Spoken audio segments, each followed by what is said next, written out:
Welcome everyone. The webinar will begin shortly and will be recorded. Connect with the campaign for grade level reading on social media. On Facebook, like the page Campaign for GLR, and on Twitter, follow the account @ReadingByThird. Please use hashtag Learning Tuesdays and tag us to tweet anything you learn from today's webinar, and we'll be sure to retweet. We encourage you to share your questions, reflections, and observations on social media. Once again, we would love to connect. So on Facebook, like the page Campaign for GLR, and on Twitter, follow the account @ReadingByThird. Okay, welcome again everyone to today's webinar. My name is Sierra Sanchez and I'll be behind the scenes helping to produce this conversation. I have just a few housekeeping details before we get started.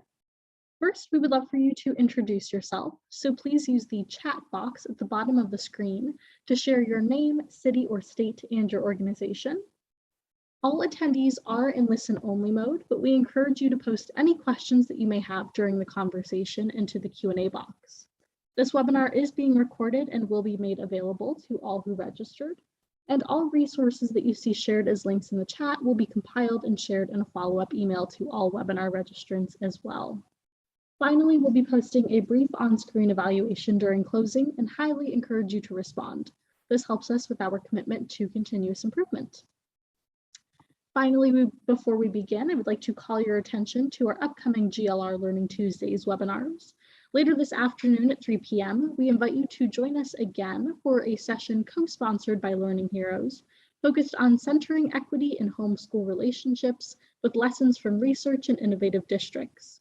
Next week on April 12th, we have an exciting doubleheader, starting with a Crucible of Practice Salon, focused on engaging public libraries as key coalition partners at 12:30 p.m. Eastern Time, followed by another co-sponsored session, this time with TMW Center for Early Learning and Public Health, titled Join the Movement, Activating Your Parent Village.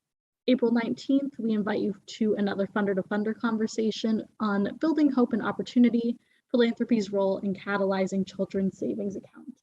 Registration and more information for these sessions will be posted in the chat box now, and we hope you can join us. Joining you now is Sarah Torian, Senior Consultant with the Campaign for Grade Level Reading. Thank you and enjoy the webinar. Thank you, Sierra, and welcome everyone. Thank you all for joining us for today's Funder to Funder conversation, Learning Ovations, Transforming Literacy Outcomes in the Classroom, Community, and Home. As those of you who have joined in these conversations in the past may remember, these funder-focused sessions are designed to provide funders with the space for peer sharing and peer learning and to build the capacity of the hundreds of funders in the GLR network to make smart investments to drive early school success for children in economically challenged families, especially in this moment in time when the pandemic continues to pose so many barriers to their success. Today's session will focus on one particular smart investment made by the Funder Coalition in Charlotte, North Carolina. With data showing widening achievement gaps in the wake of the pandemic, it is more important than ever to ensure that educators understand the science of reading and that they are equipped and empowered to apply that science in ways that meet students where they are and help them become proficient readers. The Belk Foundation, Read Charlotte, and their funding partners have been working to promote K-3 literacy for several years, and they've seen much progress over that time. But as you will hear in just a minute, they are especially excited about the ways in which the research-based Learning Ovations and its A2I professional support system are helping them to accelerate those efforts. And they're excited to share what they are doing and what they are learning with their peers in the GLR network who share the same commitment to early school success. And so to begin the conversation, I am incredibly honored to welcome and introduce our panel for today. First, I'd like to welcome Johanna Edens Anderson. Johanna is the executive director of the Belk Foundation, a family foundation based in Charlotte. The foundation supports public education by strengthening teachers and school leaders and ensuring that students are achieving on or above grade level reading by the third grade. She joined us last month to discuss her work in partnership with the Barksdale Reading Institute to ensure that teacher preparation programs address the science of reading. And we're delighted to have her join us again this month to talk about how she's working to support teachers in applying that science in the classroom. And I'd also like to welcome and introduce Alva Perry. Alva serves as a literacy outcomes specialist at Learning Ovations, providing instructional support in the Southern California region. Alva brings 13 years of classroom experience and 7 years of leadership experience in elementary schools with expertise in classroom management and data analysis. Welcome also to Monroe Richardson. Monroe has worked in philanthropy for most of the past 20 years and currently serves as the executive director of Read Charlotte, a community initiative that unites families, educators, and community partners in seeking to improve third grade reading proficiency in Mecklenburg County to 80% by 2025. In this role, Monroe is responsible for using research, data, and strategic funding to coordinate, integrate, and align the efforts of dozens of organizations across Charlotte and Mecklenburg to improve children's language and literacy development from birth through third grade. And finally, I'd like to welcome Matthew Soldner. Appointed in 2018, Matt serves as the commissioner of the National Center for Education Evaluation and Regional Assistance at the U.S. Department of Education's Institute of Education Sciences, where he is responsible for the department's efforts to design, conduct, and learn from evaluations of federal programs and policies. Matt oversees the department's regional educational laboratories, which partner with educators and policymakers to increase the use of research and evidence to enhance education programs and improve student performance. And also the What Works Clearinghouse, which reviews education research to provide educators with the information they need to make evidence-based decisions. So thank you all for joining us today. We're incredibly delighted to have you join us to share your knowledge and expertise with our funder network. So to set the stage for today's conversation, I'd like to start with Monroe and Johanna to get a sense of the why behind Learning Ovations. And I'd like to start with you first, if I could, Monroe. Thanks, Sarah. You've been engaged in philanthropy, as I said earlier, for more than 20 years, currently serving as an advisor to many local funders in Charlotte as a part of your role as the lead of Read Charlotte. I was, in preparing for today's conversation, I was looking at your LinkedIn page, and I was struck by how you describe that work. You reference a quote from the Google co-founder Larry Page that says, quote, "Most people tend to assume things are impossible rather than starting from real world physics and figuring out what is actually possible." You say you're obsessed with using data and evidence to understand the real world physics of literacy to double third grade reading proficiency in Charlotte. So Monroe, how does Learning Ovations fit into that real world physics that you were talking about and your efforts to figure out what is actually possible? What makes this different for you? Well, thanks, Sarah. You're right. And we are just obsessed with looking at evidence and data to really drive our work. If we get to the next slide. This quote by Larry Page, my team has seen it many times. My board has seen it many times.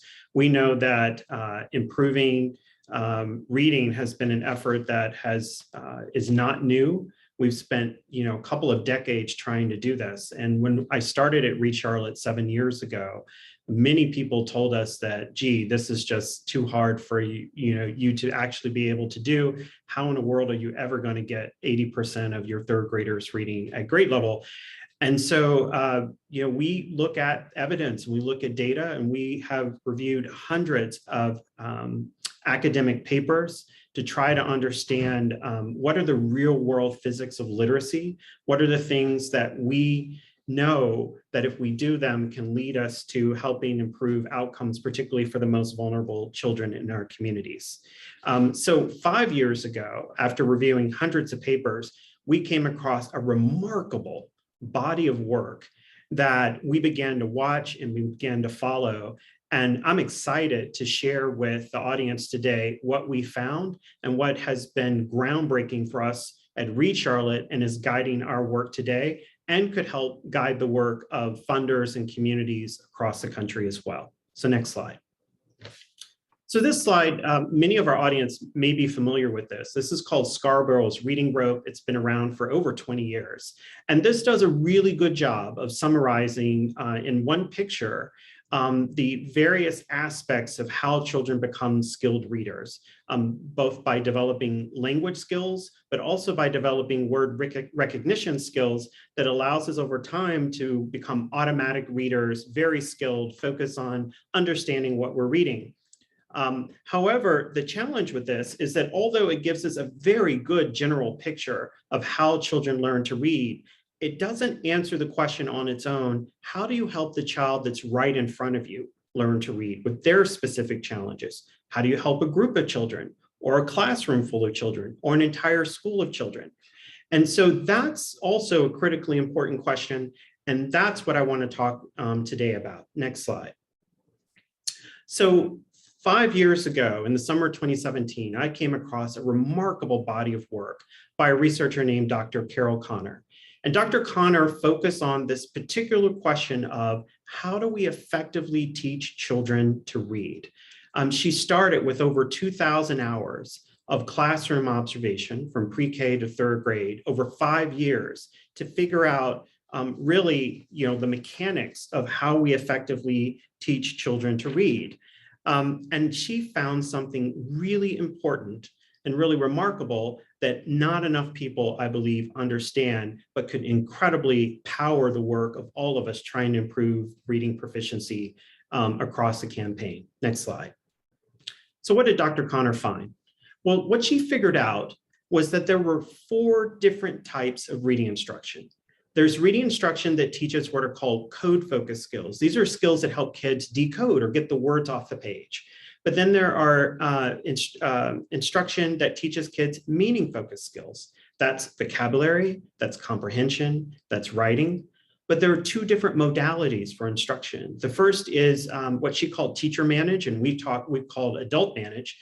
Manage means who's directing the learner's attention. And then child manage is individual peer work.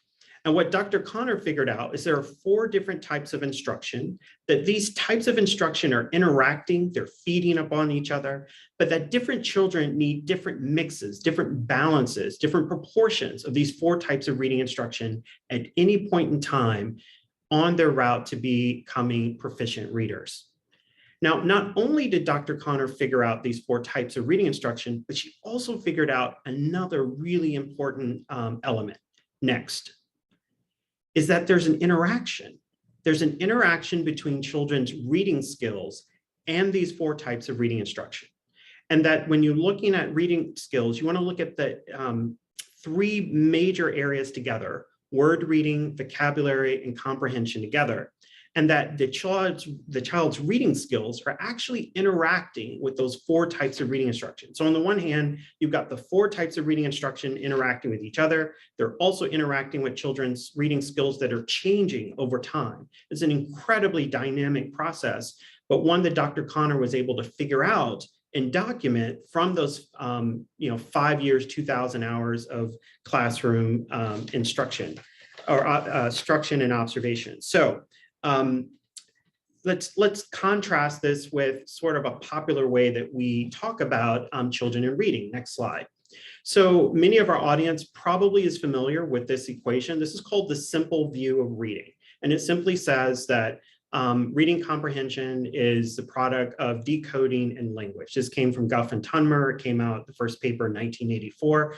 But when you contrast that with what Dr. Connor found, next, actually teaching children to read is actually more complicated than the process of learning to read. Not that learning to read isn't a complex process. As we know, our brains aren't built to learn to read. We've got to build them. But the actual process of teaching a child to read is actually more complex because of those 4 types of reading instruction and the interaction with children's reading skills. I think this is both an explanation why, despite our best efforts, we have not seen more impact and more improvement in reading. And it's also the solution at the same time. If you take away nothing else from today's webinar, the 4 types of reading instruction and how you are leveraging this, I think about it as Adam Smith's invisible hand for literacy is incredibly important. And I think is both the explanation for the challenges we've had before the pandemic, but it's also an incredibly important part of the solution for how we're going to help our children recover and accelerate as we move through this pandemic. So really important finding by Dr. Connor, but this isn't the only thing that she figured out from those 5 intensive years of classroom observation. Next slide. So I'm going to summarize a number of things that she found in which I would describe as the real world physics of early literacy. So first, teacher managed small group instruction is 4 to 10 times more effective than whole group instruction. This is a really important finding. And in fact, Dr. Connor found that the biggest impact of small group instruction is for the youngest children, pre-K and kindergartners. It's 10 times more impactful to have small group instruction for those youngest children than whole group instruction. Incredibly important finding. Next bullet. Second, too much or too little code-focused instruction can lead to weaker gains. One of the great things that's happened over the last several years has been a greater awareness of the importance of systematic phonics instruction. But what Dr. Connor found is getting the right amount to children at the right time is really important. Again, remember the interaction across those 4 different types of reading instruction. She found empirically it's possible to give children too little, but also too much. Really important. Next. However, it's never possible to give too much meaning-focused instruction as long as we're giving enough code-focused instruction. So that's opportunities to build children's vocabulary, build their comprehension skills, but we don't want to do that at the sacrifice of giving them enough code-focused instruction. Next, please. Now, this is really interesting. Students typically need increasingly more child-managed instruction as the school year progresses to maximize their reading growth. When I first learned this a couple of years ago, I mean, it just really began to spin my head, because when we think about curricula and we look at curricula, the typical curricula is very heavy on adult managed curricular activities.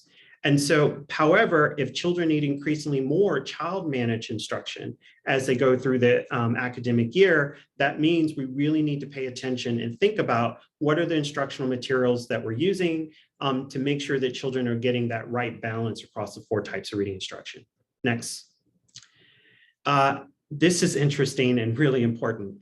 There is no initial inoculation. There's no inoculation effect. In other words, you can't just do it in the early grades and say, great, I got you where you needed to be. We can go back to business as usual. This needs to carry through to 3rd grade. This actually came from a 3-year study that Dr. Connor did from 1st grade through 3rd grade. And really showed the importance of children getting this, instruction grounded in the 4 types of reading instruction all the way through 3rd grade. Next.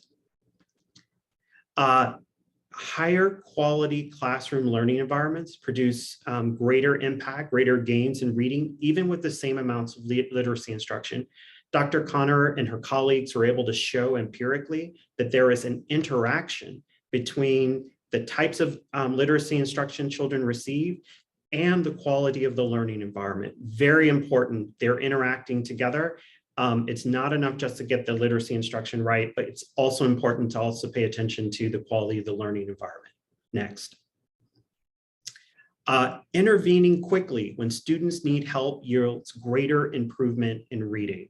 This really has a lot to do about when do we help children get those tier 2 and tier 3 interventions that they need, small group, individual. What Dr. Connor and her colleagues were able to show was as soon as you identify a child that needs support, getting them that support actually leads to bigger gains than letting them sit in that sort of core tier 1 instruction and seeing if they catch up. Intervening quickly, time in and of itself produces a positive impact, really important. And then the last bullet on this slide. Teacher bias about student abilities has a negative effect on student outcomes. I know a lot of us probably already believe this, that teachers' beliefs about students can have an impact. But what Dr. Connor and her colleagues were able to actually do is actually demonstrate a negative impact on student reading outcomes based on teachers' negative beliefs about the students' abilities at the beginning of the year. So really helping to help teachers be clear about where their students are really at actually has a positive impact on reading outcomes. When we don't do that, we can actually document that there's a negative impact on reading. So these are really important, I think, sort of nuts and bolts of the real world physics of early literacy. And we can think about how we use these insights to improve the reading instruction that's happening in our communities. But for those of you watching who haven't read all the papers, you're like, how do I know this works? So next slide. We wanted to know this ourselves. And so, like I said, we came across this 5 years ago, but we really wanted to kick the tires and understand, how do we know that this works? So this isn't just academic research, but can actually improve outcomes in the real world. Next slide. So what Dr. Connor did was she took these insights that I shared with you, and particularly around the 4 types of reading instruction and the importance of getting time right for each of those types of reading instruction for each child. And she developed 5 algorithms that incorporate what she learned about how much of those types of reading instructions that children need based on their combination of their word reading, vocabulary, comprehension skills, with the idea of providing guidance to adults so that they could better individualize reading instruction for children in their classrooms. She tested these algorithms, next slide, in 7 randomized controlled trial studies, 7 peer-reviewed experimental studies that were published in academic articles. I cannot begin to describe how rare this is in education to have 7 randomized controlled trial studies testing the same thing over and over in multiple grades with large numbers of students, meeting the gold standard for experimental studies. Randomized controlled trial studies really helped us to see that the impact that was possible for both word reading and comprehension. What Dr. Connor figured out in those observation studies, she was actually able to help teachers in classrooms leverage those insights to improve reading outcomes in these studies. But beyond the experimental studies, in 2018, Dr. Connor and her colleagues were able to begin to show how this could work in classrooms outside of carefully controlled research studies. And I'm going to show you just a couple of slides of results of schools that began to use what Dr. Connor developed. Next slide. So this is one of my favorite examples. This is Elmsford Union Free School District. It's in Westchester County, New York. And this is a slide from the United Way of Putnam and Westchester County. Actually, this is a slide from a GLR webinar from 2 years ago. The Elmsford Union Free School District began to use what Dr. Connor developed and her insights in their classrooms. And this is after the first year of implementation in the 2018-2019 school year. What you can see here are data for improvements on iReady assessment. There are 2 rows. There's K2 English Language Arts, and this is the percentage of children meeting or exceeding benchmark. And the second row is for math. And what you can see is after the first year of implementation, it jumped from 38% of K2 students meeting benchmark for English Language Arts to 67% in 1 year, and a similar jump for math as well. There's a couple of things that's remarkable about this. First off, you're seeing data for K2, but only K1 classrooms were actually using these algorithms that Dr. Connor had developed to help inform their instruction. So it's just the K1 students that are powering those K2 results. Second, this was a reading intervention. This had nothing to do with math, but look at what the increase in math was. We all know that there's a connection between reading and math, and what you see here clearly is the improvement in math as well as reading. The last thing I want to point out is look at that last column. Look at their goals and their targets. That's much bigger than what they had before. I think what this has done is done 2 things. It's 1, open up the capacity of their teachers to be able to identify and meet the needs of children in their classrooms. And two, it's opened up the capacity of the students themselves. In fact, in this school, this represents data for, I believe, 189 K-1 students. At the beginning of the year, 13 of them were categorized as tier 3, needing individual education plans and needing the highest level of intervention. By the end of the year, that had dropped to 0. Really remarkable stuff. So I've shown you one school and you're like thinking, okay, Monroe, this is one example. How do I know this isn't an outlier? Well, now I'm going to show you results for multiple schools that all started at the same time. Next slide. So in fall of 2018, there were 17 school districts across 4 states representing 90 schools and multiple curricula. This is roughly 6,700 students. About 80% were students of color, 77% free and reduced lunch, and almost 40% were limited English proficiency learners. What you can see here is data from fall of 2018 up through the middle of 3rd grade. Obviously, this included the pandemic, right, which started in March 2020. But I want to focus on the first year of implementation. Next. Thank you. So what I'm highlighting here is these students, these 6,700 first graders, on average, started off over half a year behind.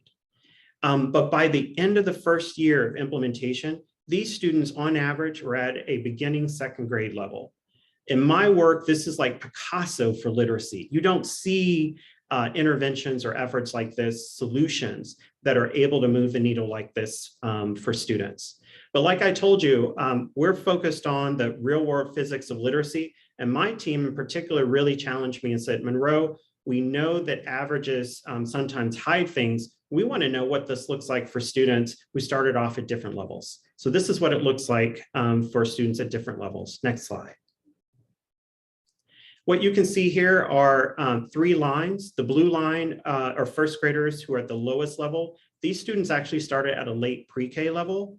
The middle green line are students that started 1st grade about 3 or 4 months behind in reading. And the orange line are students who started 1st grade a half a year ahead of reading. Couple of things I want to point out. One, there's no Matthew effect. Those of us, if you're familiar with this term, the idea is that students who started off higher or stronger, they do better, and the kids who start off lower don't catch up. But what you can see here are growth curves in that first year that are almost identical. In fact, if you look out across all 2.5 years, you see growth curves that are pretty consistent across all 3 groups. But I particularly want to focus on this blue line here. These are the students that came in at the lowest level. These were first graders who started off at a late pre-K level and finished the first year at a mid 1st grade level. The thing I want to highlight is that this was the first year of implementation across all of these districts, multiple curricula. It is very hard to find something like this that can actually not only show up in research, but also show up in the real world. We feel very compelled that Dr. Connor figured out the real world physics for how to teach children to read.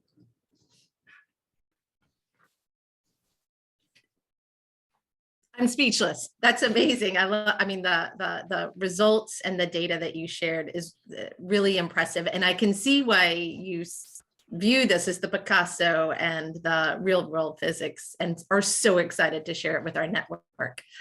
Johanna, Jehanna, I'd like to invite you into the conversation now.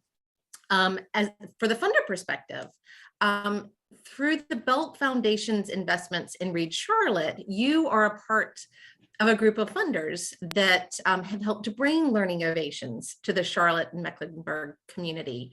Can you tell us a little bit about the Belk Foundation's investments over the years and how this newer collective investment in learning ovations is helping to accelerate those longstanding investments? Sure, thank you, Sarah. And after all these years, I have never learned the lesson of not following Monroe. So thank you for this additional opportunity. Thank you all for taking time to learn with us here today.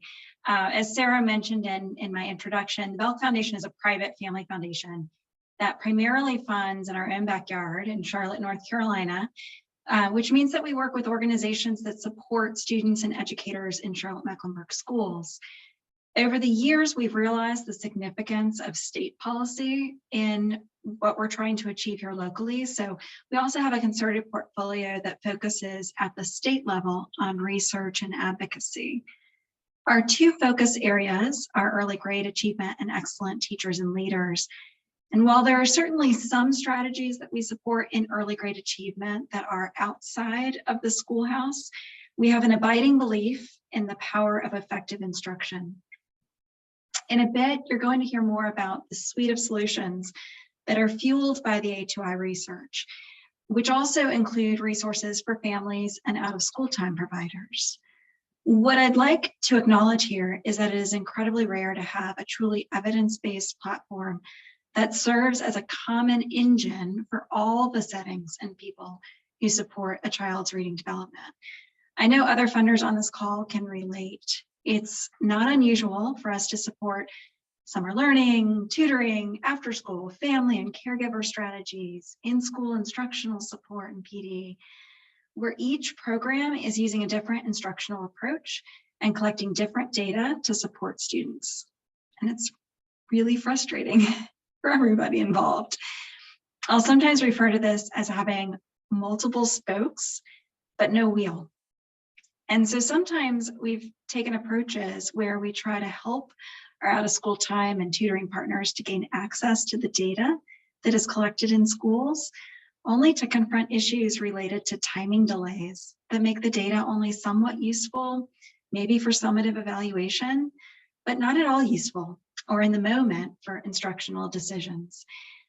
And often what the schools are assessing may not tell the program providers much about what to actually do in response to that data, even if they could get access to it faster. The Learning Ovations suite of solutions supports a significantly more coherent way to both assess and respond to individual student needs, whatever the setting.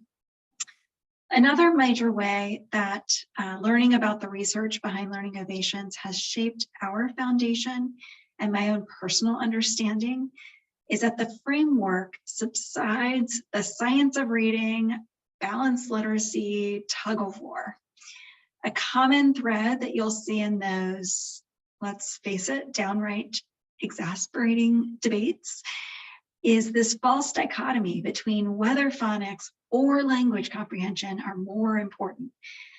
The research behind Learning Ovations, which Monroe so eloquently walked us through, confirms that all domains are important, indisputably, and where each child is in their own development means that they need different portions. Everyone needs to eat some carrots and some peas, and it also matters whether they're being shown how to cook the carrots or peas or practice cooking them themselves. This analogy has gone like way off the rails, and I'm sure Monroe is squirming right now. But if you're still with me, let me sum it up. I encourage you to have conversations with those you're investing in, if you're a funder, or if you're a program provider, to think about what that literacy block looks like and how you're deciding what and how children learn in their reading development. The 2x2 model of Learning Ovations is an excellent framework to base these conversations. Thanks, Sarah. I think you held up your own following Monroe. Don't be silly. That was great. And I loved the analogy that we don't need to fight over what's healthy food and what's healthy for learning to read. That's wonderful. Thank you so much. Thank you both for kind of introducing us into the power and potential of Learning Ovations. I'd like to welcome Matt Soldner into the conversation now. Hi, Matt. Hey, Sarah, how's it going? Wonderful. So an arm of the U.S. Department of Education, IES, is the nation's premier source for research, evaluation, and statistics, as of course you know since you work there, that can help educators, policymakers, and stakeholders, including funders, the many funders who are on this call today, improve outcomes for all students. I know that IES has invested in learning Ovations for 18 years now, helping the founding researcher Carol Connor develop the A2I professional support system, and more recently, bring that into classrooms across the country. Building on what you just heard Monroe and Johanna share earlier, can you share why the kind of work that Learning Ovations and A2I are an example of is so important for those of us who care about children's early school success? Yeah, absolutely. Thank you so much to the campaign for having me. Next slide. Before I jump in, as a federal employee, I have to offer this reminder to everyone, just because I am here to talk about the excitement we have about A2Y Learning Ovations. Keep in mind that excitement should not be thought to be an endorsement, a recommendation, or a favoring of the government. With that said, let's move on to the meat of my comments. The next slide. You know, conversations like the one we're having today really remind me that I have one of the best jobs at the U.S. Department of Education here at IES, because I get to amplify the work of incredibly talented educators and scientists like Carol, who are doing and have done really cutting edge science designed to ensure that we're doing all we can to support students and educators and the communities in which they're living and learning. And I get to spend my time talking about and evangelizing for something that I think is truly transformational. The use of education science to build and to use evidence about what works in teaching and learning and student development. And so that's why I am really glad to be here today to focus on A2I as a real example, as an exemplar of what successful education R&D looks like. So next slide, please. So as Monroe told you, A2I's story spans 2 decades. We are exceptionally proud to have been a significant funder along with the NIH of the work that culminated in the product that you're hearing a lot about today. Each of those screenshots that you saw in Monroe's presentations, those scientific articles that he plowed through so you don't have to, are shown here on the left side of the screen. And what it really demonstrates is that successful education research is this incredibly cumulative process. You can see the kind of grant history of A2I on the left. 2004, 2007, then again in 2013, 14, 17, as recently as 2021. What it demonstrates is a real commitment on the part of Carol and her team and her collaborators to learn and improve over and over again. And this is so impactful and has resulted in a product that has delivered the kind of outcomes that Monroe showed to you in the latter half of his presentation.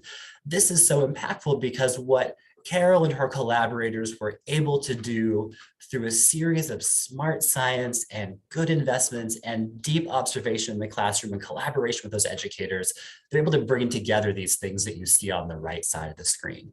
So they have a strong theory base and understanding of things like the science of reading.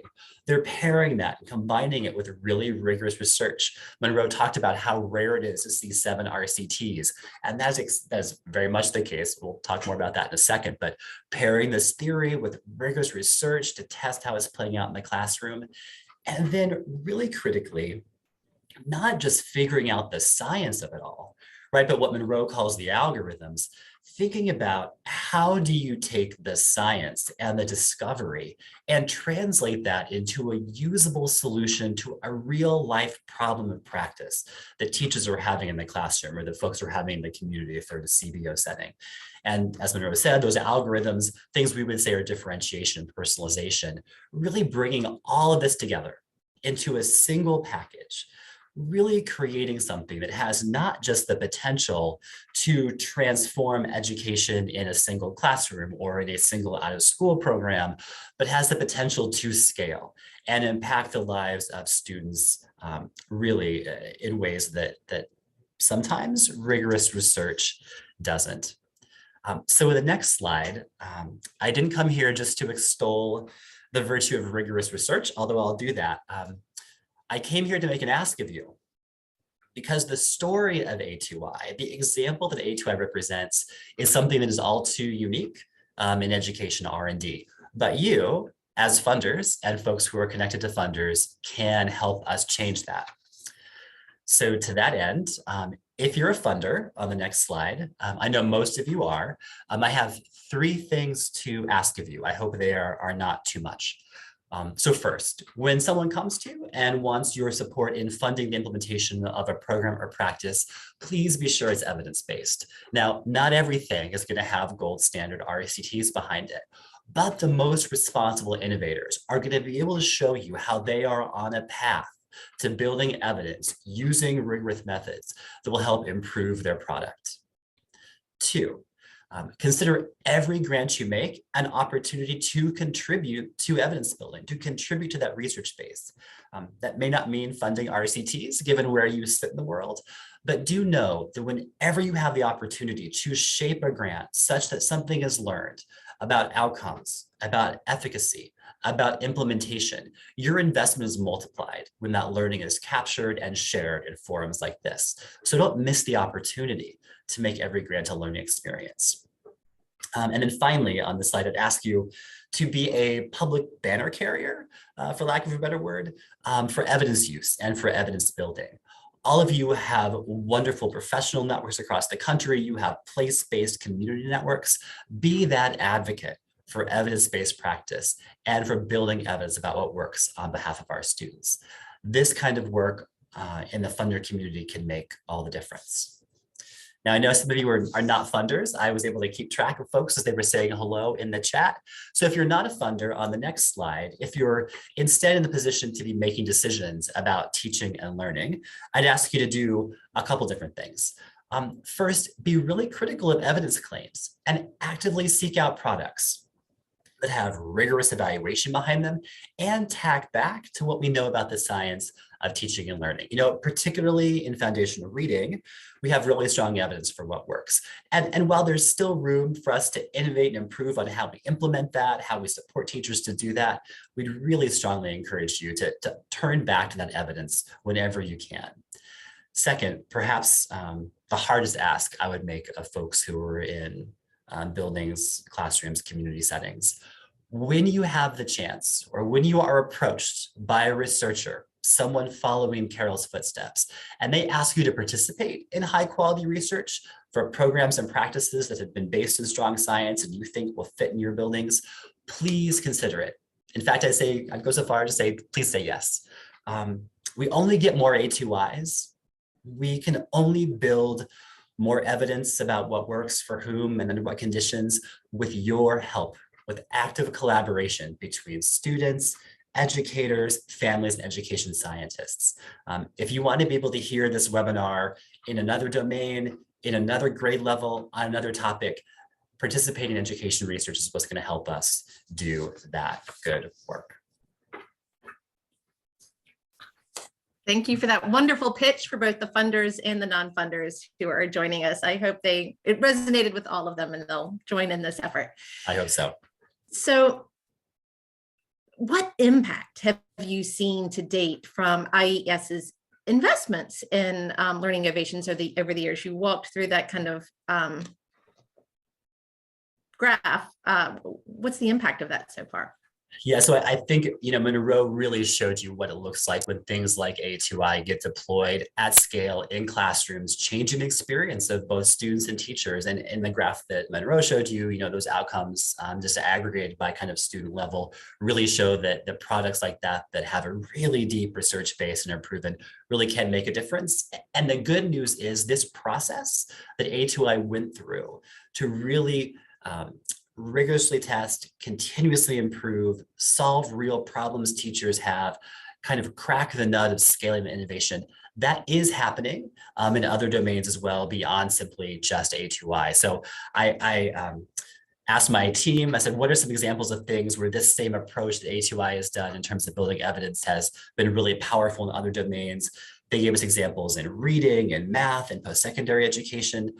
This model that Carol and her collaborators undertook and that Jay and the Learning Ovations team has taken to scale really does have the potential to make a difference at scale. And we are super proud to have been able to be the funder of that work and pleased to share the stage with such wonderful and smart, committed educators and scientists. Thank you for those investments, and thank you so much for joining us to talk about that work and the investments. So Alva, I'd love to welcome you into the conversation now, if I may. Absolutely. So given what I've heard from Monroe and Johanna and Matt, now I am about the incredible research base underlying Learning Ovations, I am oh so eager to get to the how this works in the classroom. Can you tell us a little bit more about the how of Learning Ovations? How does it support teachers in operationalizing the science of reading to support their students' literacy development? And in particular, I'm really interested in hearing, how it helps teachers understand what are the right amounts of the right types of instruction for a particular student and the right ratios at the right time, kind of that quadrant that Monroe was introducing us to. Tell us how. Absolutely, absolutely. Thank you for having me. First, I want to begin by stating it's critically important that we understand the current landscape. I'm sure most of us are familiar, next slide, with the fact that 1/3 of students in 4th grade and next 1/3 of students in 8th grade are the only ones making reading achievement and success. That means that 2/3 of students at that grade level are not meeting reading proficiency. This is an urgent matter. And at Learning Ovations, we take the time to work with kinder through 3rd grade teachers on building up that foundational teaching skills so that students have the right amount and the right type of instruction to become successful in reading. Next slide. We know that the science of reading is built on 3 foundational components: individualization, small group instruction, explicit systematic instruction. What we're doing with our work at Learning Ovations is exactly what Monroe mentioned earlier. We're focusing on those 4 types of reading instruction, and we're showing teachers how to implement that individualization, small group instruction, explicit systematic instruction within that frame of those 4 types of instruction. Next slide. How we're doing this is by using our professional support system. With our professional support system, we offer online assessments for students. We offer data-driven recommendations for code focus and meaning focused lessons, and that progress monitoring that's needed to make sure that students are making growth on time. Next slide. So when I go into classrooms, I'm having a lot of conversations with teachers. And most often they're having a conversation about not having enough time. They're spending so much time trying to figure out what are the learning needs, what are the learning gaps with their students, that they find themselves spending more time testing than actually providing instruction.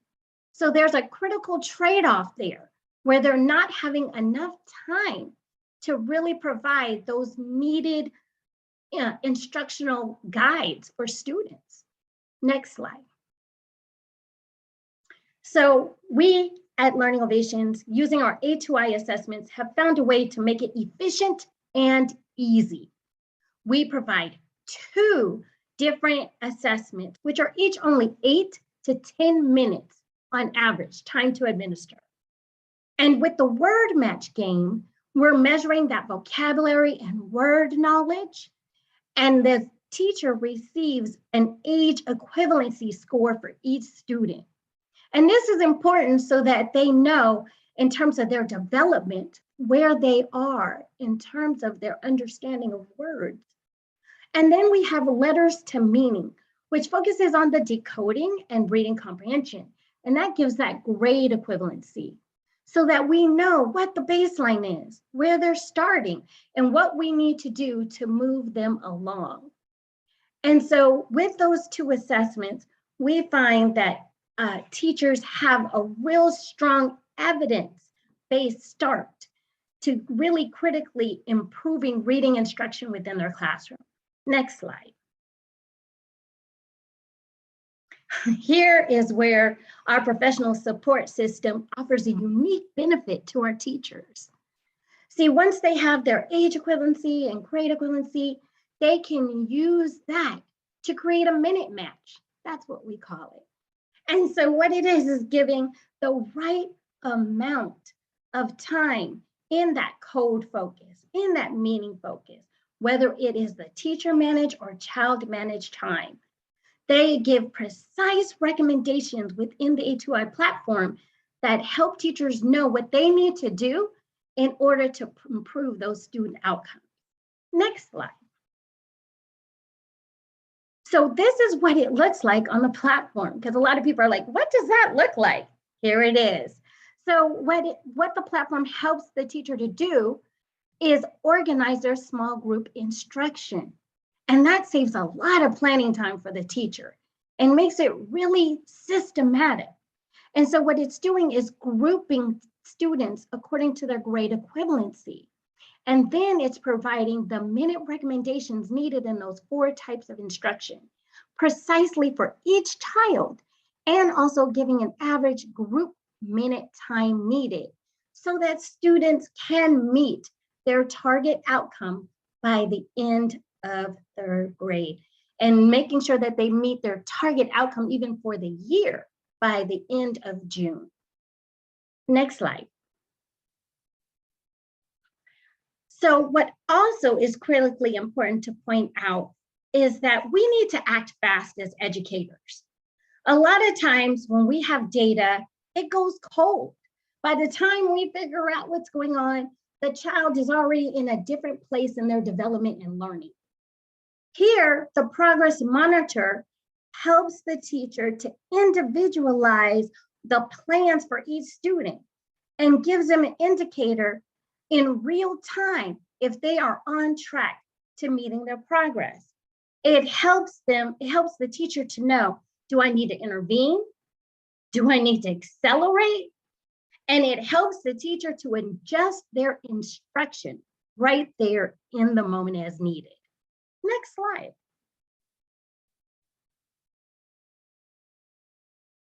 So let's talk about that curriculum.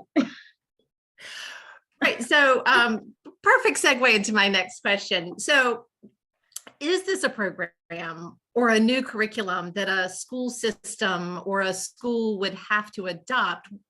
What changes, I guess, would be required for a school to embrace learning ovations? And we've had a question in the Q&A box that I think relates to this, like teacher training. So, I mean, that's a wonderful resource, the screens that you were walking us through just before. What's required to kind of prepare teachers to know and utilize that information? Absolutely. So let's just start with A2I is not a curriculum. It's not a program. It is a professional support system. What's so fantastic about it is that it uses the existing curriculum and resources that are already located on the site. So if the teacher is already trained in whatever their curriculum is on site, there's no further training needed in order to support the learning in the classroom. What we're able to do is take the curriculum and organize it into, again, those 4 types of instruction, as you can see displayed here on the screen. So we are able to really help teachers to really become efficient with how they're using their resources and really being able to maximize when is the best time to use a certain resource or a certain piece of curriculum within the 4 types of instruction. Next slide. This brings me to our lesson menu. This is another area within our system and our platform that teachers can utilize to make sure that they're giving that explicit systematic instruction. And how that is done is that the platform takes the GE, divides it into the 4 types of instruction. The teacher can simply click on teacher managed, code focus, or teacher managed meaning focus, or in the child managed areas for code and meaning. And they can simply select from the menu of lessons right there located in each category and implement that lesson within their class. It makes planning so much easier and so much quicker, because that's another area where teachers are losing time, right? They're planning morning, noon, and night. How do I plan for this group? How do I plan for this set of students? And here, because it's organized by GE, you know that you're giving the right instruction for the right amount of time with the right lesson. So it's all right there embedded for you.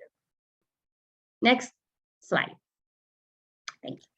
So we know that Monroe spoke about the evidence, and I want to again remind the audience that yes, indeed, that we continue to see growth among the student participants even through COVID. And when we think about it, students were able to really continue to grow through the different learning models, right? We started virtually, then we moved to hybrid, then we moved back to in-person. And meanwhile, what was steady and continuous was the growth. And the reason that was happening, I believe, is because of the structure and systematic format in which teachers lay out the lessons within the platform.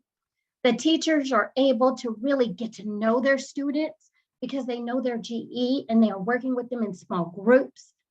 Teachers are able to be more strategic because they understand that right amount of instruction. And like Monroe said, not giving too much code, but being able to say, "Ooh, I can give the amount of meaning that they need." And then also being able to be really impactful, because now they're not wasting a lot of time on assessing, trying to figure out the problem, or they're not also spending a lot of time just sifting through millions of pieces of resources that oftentimes teachers have in their class. So I think that the evidence really does, in this case, speak for itself. Thank you for that. It is incredible evidence, and I've shared a link to a video that reinforces what you've just shared in the chat box. I hope folks will check that out. So I know there is a number of funders on the call today who may be focusing their efforts on out of school time and working with community partners in addition to or instead of local school partners. So I'm interested to hear, and Johanna was hinting to this earlier, like what is the potential for applying this model outside of the school building in partnership with after school providers and summer school providers that could support this? How would that work? Absolutely. Those models are already undergoing and in process right now as we speak. Next slide. I am so excited about the partnerships that we have. We are partnering with some dynamic community organizations. Of course, we're partnering with Monroe and Reed Charlotte, and we're doing some dynamic work in the community relating to our reading checkup. We partner with Literacy Mid-South, New York PTA, the United Way in Westchester, YMCA in Houston. We are just canvassing communities throughout the nation, ensuring that we can work in partnerships, not only with schools, but with communities to make sure that we have an all-encompassing team supporting our students. Because after all, like Matt said, it is a shared effort, and we want students reading at or above grade level. So we ask you, please be our partner, because the work we're doing is transforming students' lives. Thank you. Thank you. Thank you so much for that. So we're preparing to transition to Q&A, and we've been trying to answer a few questions in the Q&A box, as well as integrating them into the presentations. But before we move officially to Q&A, just want to circle back to our friends in Charlotte, Johanna and Monroe. And coming to you first, Johanna, this time. What are some of the key points that you'd like to leave with your funding peers who are listening in right now as they are thinking about the potential of learning Ovations to accelerate and amplify their investments? So some of y'all have, if you've been on these webinars before, you've heard me talk about all evidence-based not being created equal. And this was a real learning for me. I used to take evidence-based as like a gold seal of approval, and I don't need to know anymore. You told me, you said the magic term, and let's get moving. And Monroe and his team have really helped me, and I think Matt really underscored this in his talk. You gotta get below the surface there. You can qualify for evidence-based and make very small differences compared to other interventions for kids. And so I just want to implore folks to not be casual around the term, but really understand or pony up to a good friend like Monroe or someone who understands how to digest research to help you put into context what really is the power of the evidence. The other thing I will say, though, is once you figure out the evidence, don't assume that it can speak for itself, especially when working with changing practices in large systems. You have to be able to tend to change management. And a lot of questions that I have and discussions I have, figuring out what works is just one piece of the puzzle. But most of the conversations I have during the day are around what are you putting in place? What messages are you using? What kind of supports?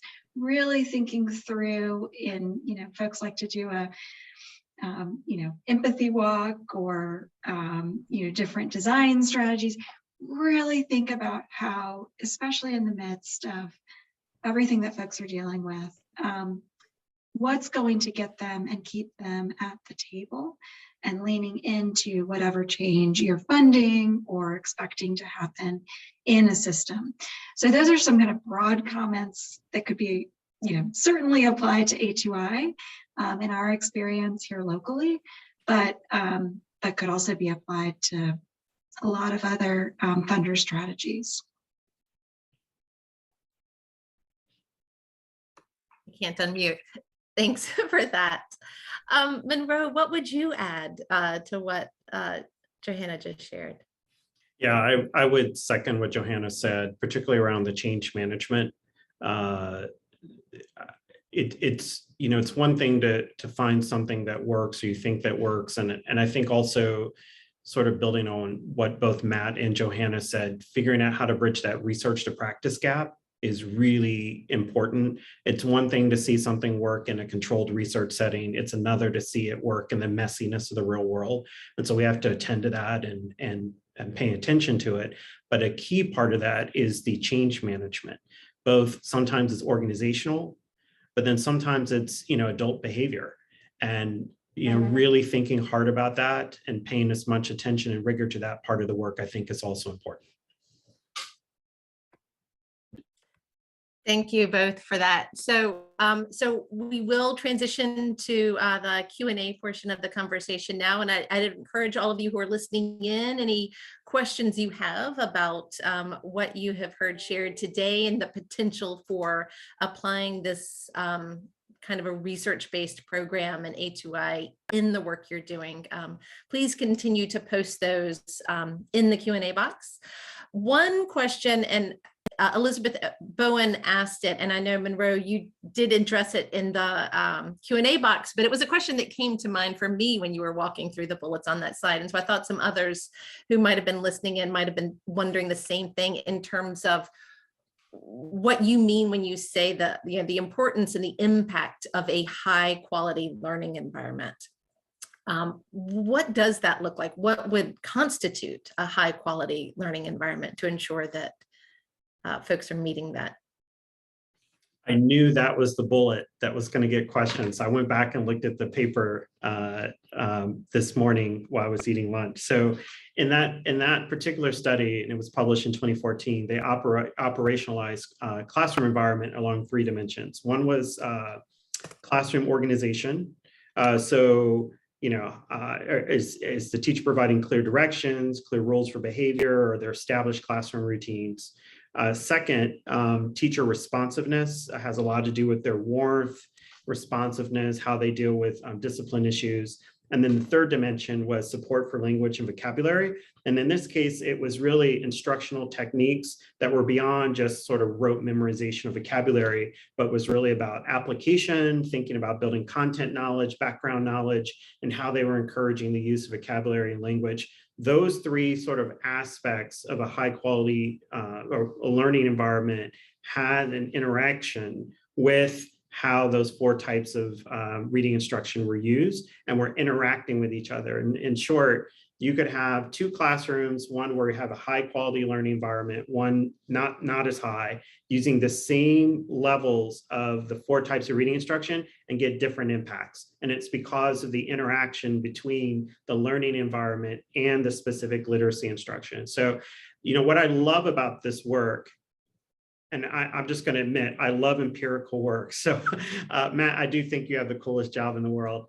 But it's going from like these suppositions we have or ideas we have, like, I think this is true, to someone actually, Dr. Connor team showing it's empirically true. Yes, the quality of the learning environment matters. Yes, teacher biases, teacher perceptions about students, the moment they see them before they get any information about them, it does have a real impact on outcomes.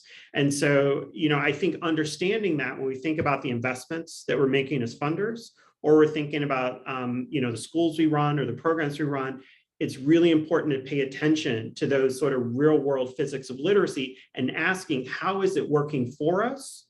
And how might it be working against us in terms of helping to positively improve student outcomes? Alva, I'd love to welcome you into responding a little bit to that question as well, in terms of the supports, the guidance, anything that Learning Ovations shares with schools and teachers about helping them ensure that they are able to provide high quality learning environments. Absolutely. My position as a literacy outcomes specialist allows me to provide coaching on the ground with administration and with teachers. It's ongoing professional training as well as one-on-one co-planning and guiding. And so we make sure that they have a full, well-rounded support, not just a platform, not just the resources, but they have a highly knowledgeable educator in the LOS to help them really change practice and utilize the evidence-based information that we know to really implement and ensure that those 4 types of instruction are rigorous, they are in line with best practice, and that they do ultimately end up in improving student outcomes.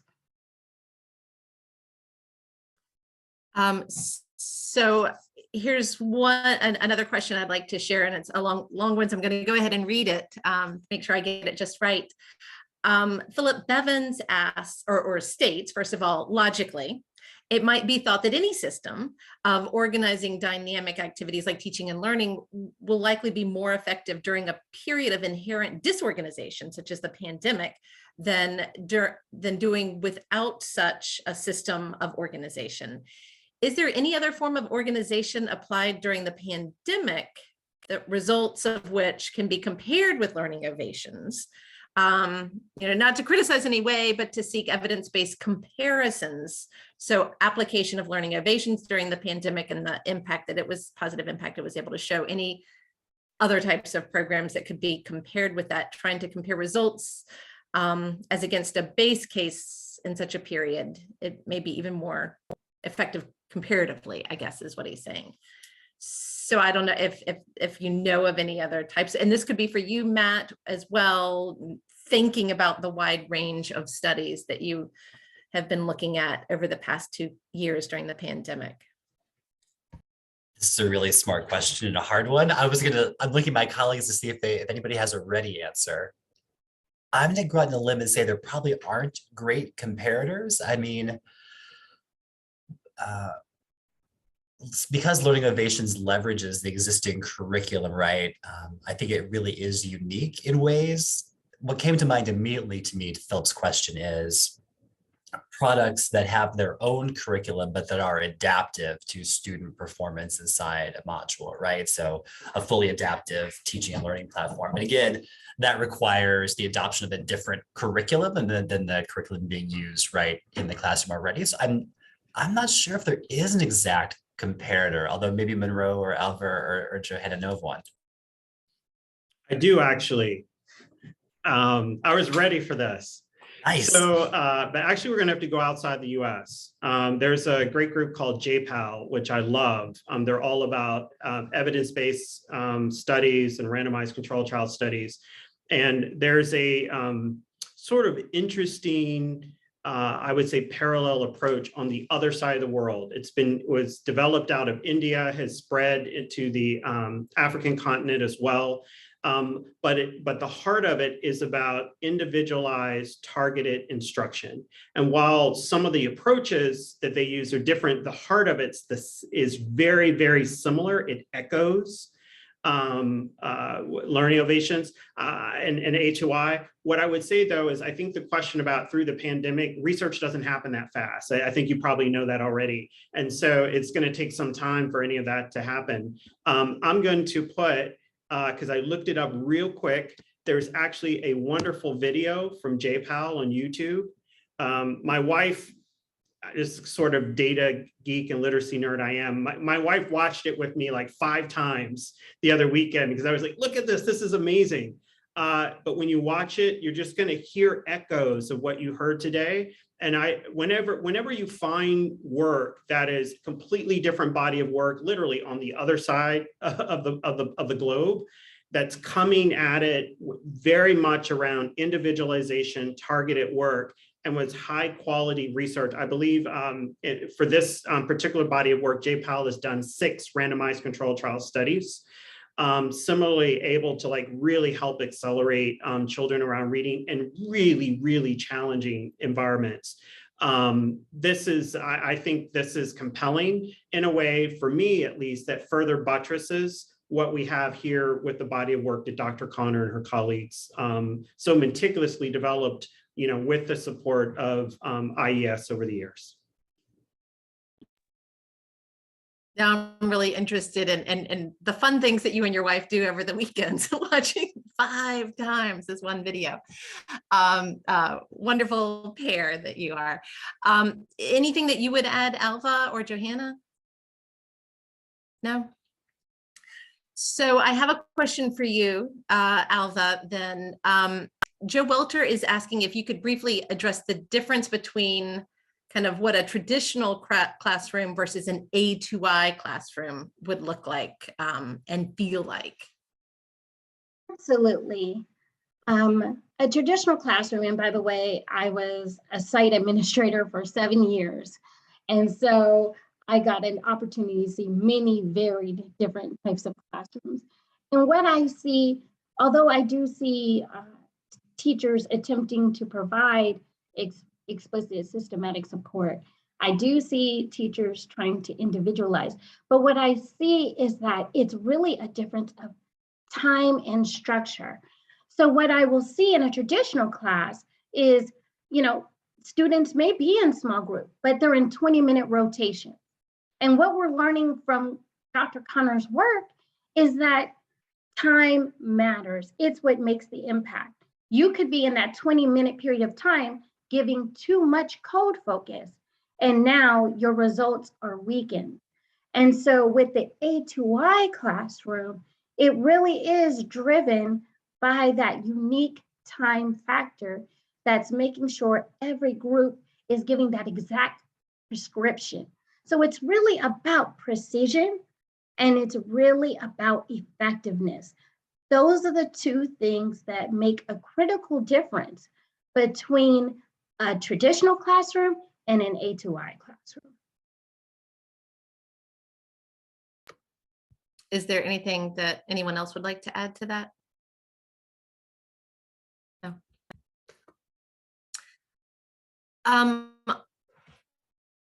So Jennifer Andrews seems like she might be interested in exploring more. She's interested, her question is, are there characteristics of a school district more ready to utilize learning ovations than others? So kind of like this idea of readiness to embrace this, this approach. Key elements required to be in place to maximize success. Any additional staff positions on the ground that other districts have needed in order to add and implement the program with fidelity and sustainability? Alva, would you mind if I take the front end of this? Because I know you're going to do an excellent job of talking about implementation.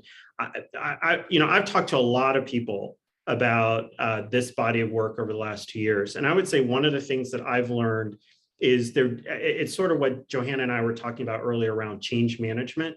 I do think there are windows that are more open for this sort of, considering using a tool like this to help districts use their existing curricular materials and interventions to individualize and target their reading instruction. But I do think if I were, in the position of funders or others on this webinar, a couple of things I would be listening for are sort of one, where are they at with their curriculum and their existing curriculum, implementation of curriculum. I'd want to understand that. The second thing I would want to listen for is what are they thinking about regarding providing individualized support, in particular multi-tiered system of support. A district that is looking for an answer around how they can improve MTSS, I think probably is more ready for a conversation like this.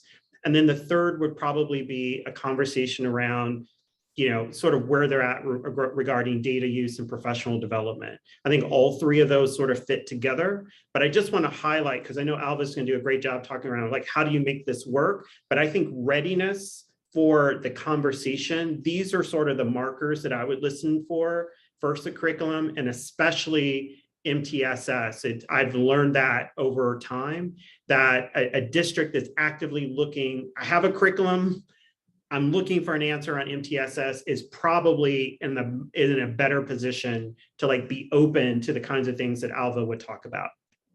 Thanks, Alva, for letting me go first. Even Monroe, that was excellent. I mean, I don't have much to add beyond that, but I will say it is important that the staff is ready and accepting of science of reading foundational understandings.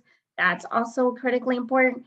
And also in terms of additional staff, we are able to work with the existing staff. You do not need to hire anyone additional to implement our system. Thank you. And Sarah, one thing that I might add, we haven't talked, I think oftentimes we talk about teachers as a monolith. And what we know is, they're coming in with vast differences in preparation and experience. And I'd love for Monroe or Alva to speak a little bit about how they've seen A2I as a support for, an earlier session that I participated in, we talked a lot about teacher prep. And if a teacher is coming in with, even if they know the research, it's a whole other ball of wax, can of worms, here I am with these analogies again. I just should stop. With actually implementing, as we know, the difference between kind of knowing how kids learn to read and how to teach kids to read. And so I'd love, given particularly the turnover we're seeing in teachers right now and new teachers coming in from alternative sources, like maybe center your questions around, like, particularly for beginning teachers, how are you seeing, is this a burden or is this helpful? What does that look like? I'll start.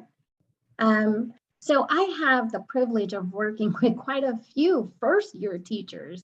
In fact, I was just in a coaching session last Friday, and I'm so excited about the growth that I've seen with that teacher.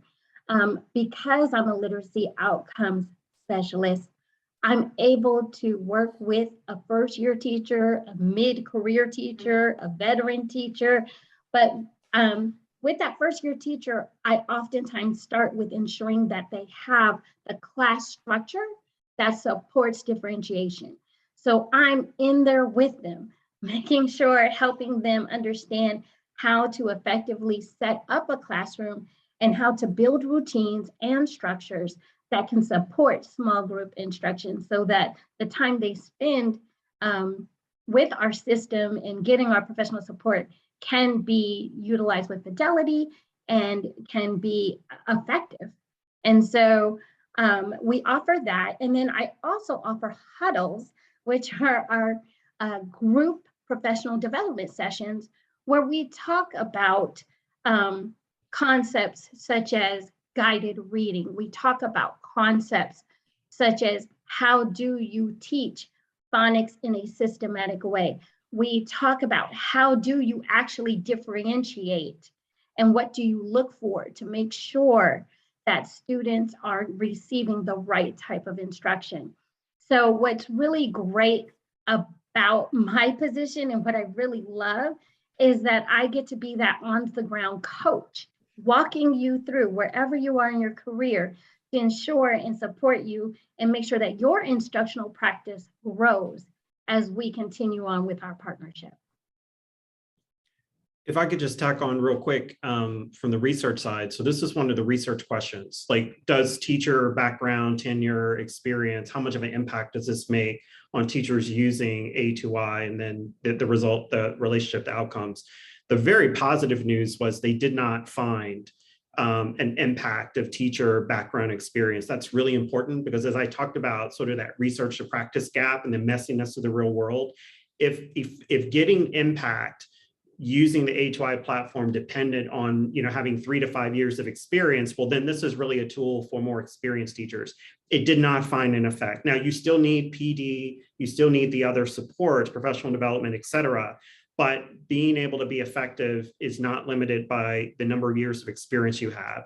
And one of the other interesting key findings from the research was the biggest driver of impact was literally following the recommendations on the platform. They actually call that degrees from recommendation, DFR. The closer you were to following those recommendations, the more impactful that you were. And the minimum use was 10 minutes a week. It literally is, how do I organize my time? How do I meet the needs of every child in my classroom? So it really is within reach, we believe, of lots of teachers and in settings outside of classroom, as we're experiencing here in Charlotte, North Carolina.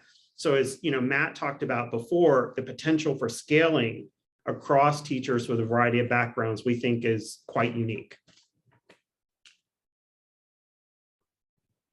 So I have a follow-up question for you, Alva. Talking about the work that you do, kind of the coaching and the different teachers and experience levels that you work with. One question that I have is what this looks like. So if my district or my school says, yes, I want to bring Learning Ovations to my community, is there a literacy outcome specialist from Learning Ovations that then works with us? I mean, what does it look like when this happens? Yes, our partnerships are tailored to support the goals and initiatives of our partners.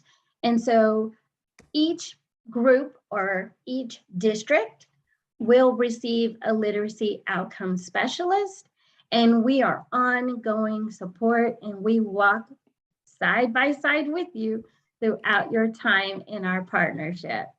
So we are there to be a listening ear, to be a collaborator, to train.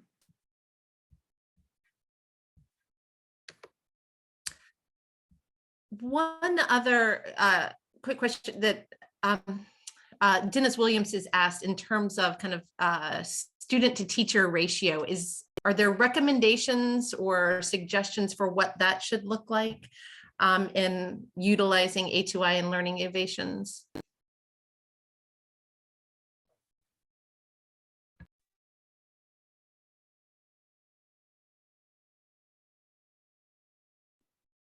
And before you start, just to reinforce, everyone might have seen the evaluation poll pop up on your screen. We'll continue the conversation. Love to hear Alva reply to that, but please take a moment if you can to fill that out. It really helps us with our commitment to continuous improvement and making sure these sessions meet your needs. Absolutely. So our emphasis is on the small group instruction. So the platform will separate your class into small groups, which generally range to about 6 to 8 students per group. Some teachers like it a little smaller. I've never really heard a teacher that wants it any bigger, obviously, but generally about 6 to 8 students per group. So that's going to be the ratio that you have for your small group time. One question that for you, Johanna, you mentioned the session that you did previously focused on strengthening teacher preparation programs to ensure that teachers enter the workforce with a strong understanding of the science of reading. Can you just share quickly how you see alignments between those investments that the Belk Foundation is making and then this investment to support the application and, equipping teachers with the ability to apply that deep understanding of the science of reading in the classroom? Sure. Well, Monroe has used often the research to practice consideration. And I would say there's also the preparation to practice divide that needs to be paid attention to.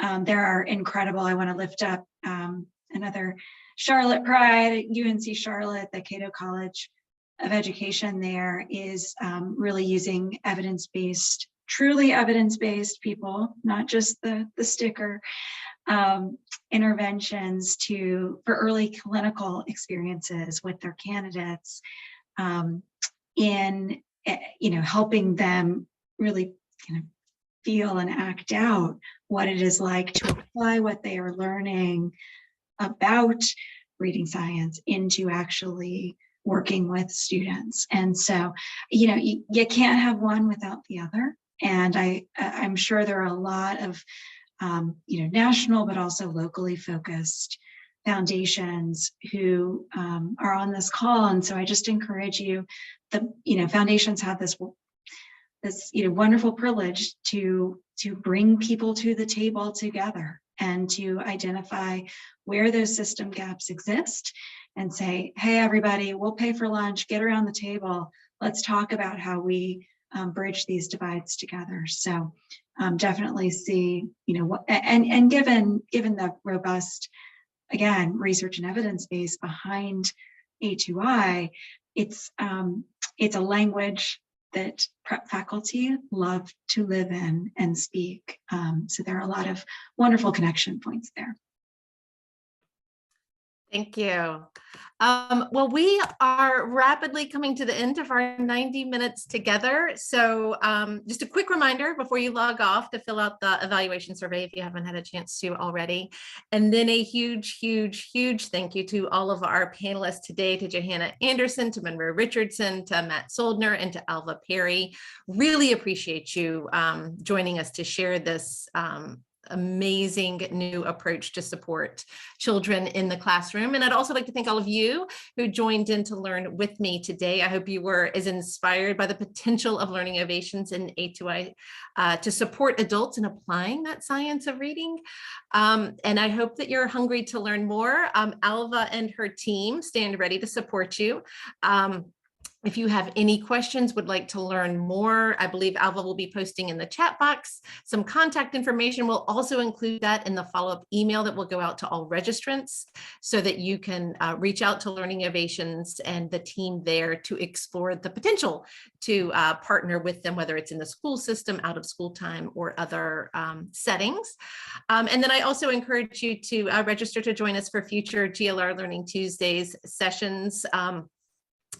We have a session later on this afternoon, co-sponsored by Learning Heroes, that will be engaging superintendents and sharing the innovative ways that they are promoting family engagement strategies, and sharing actionable research that you and others can use to deepen your family engagement strategies.